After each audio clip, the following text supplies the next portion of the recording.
kui sa oled algaja või siis poolalgaja, Merika kütt, siis siin on sulle sihuke väike riietumise ABC.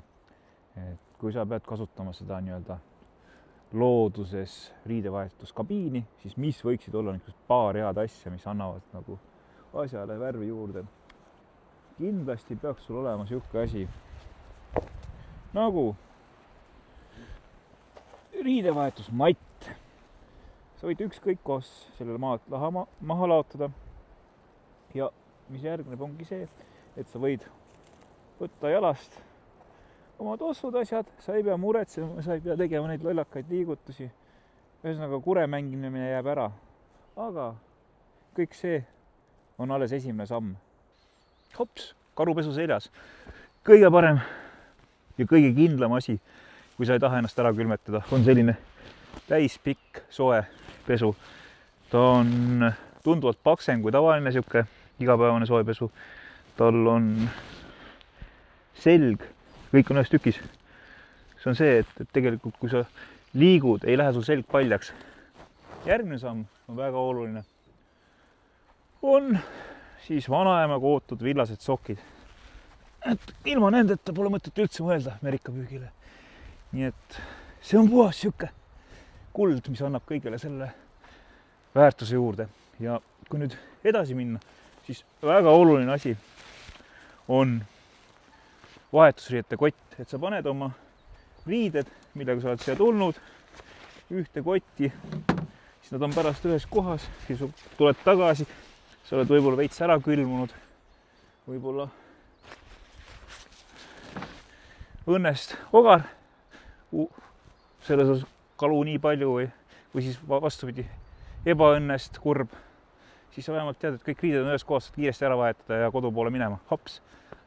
Aga see pole veel kõik. Nüüd järgmine samm on teha vaja ennast veekindlaks. Et kuna me selle mati peal seisame, käib suhteliselt lihtsalt kiiresti. Jalad on kuivad. Maa ei ole siin niiske, nii et ega suures plaanis võiks ka maa peal seista, aga noh, ikkagi mingi väike niiskus maa sees on praegu. Aga tõmbame endale siis peale nüüd veekindla kihi, mis annab võimaluse meil siis selles külmas vees solberdada, ilma et mingit jama tekiks. Aga see ei ole veel kõik.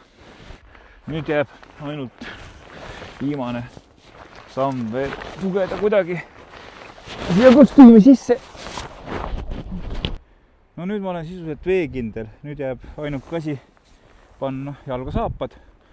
Saapad soovitan osta alati number 2 suuremad, et jääks siuke õhuvahe. Siis ei hakka jalad külmetama. Ja see villane sokk on just sellepärast hea, et ta tekitab samamoodi jala siis nii-öelda selle soki ja saapa vahel veel väikse siukse õhuvahe, mis tegelikult hoiab sooja. Et kõige hullem on see, kui sa hakkad külmetama. Siis kaob see püügimõnu ära, et proovi sellest hoiduda.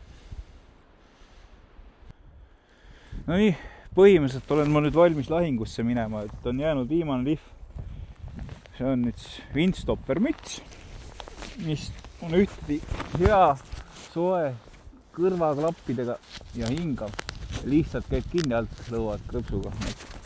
Kõik on hästi, päike ei paista silma, kõrvad on soe, kukal on soe ja siis väike nii-öelda kevadine kinnas vestnilt. Väga head asjad, kus juures hingavad ja noh, isegi kui nad mul märjaks on saanud, ega üldiselt nendega külm ei hakka, nad on sellist materjalist, mis tegelikult pärast isegi märjaks saamist hoiavad sooja.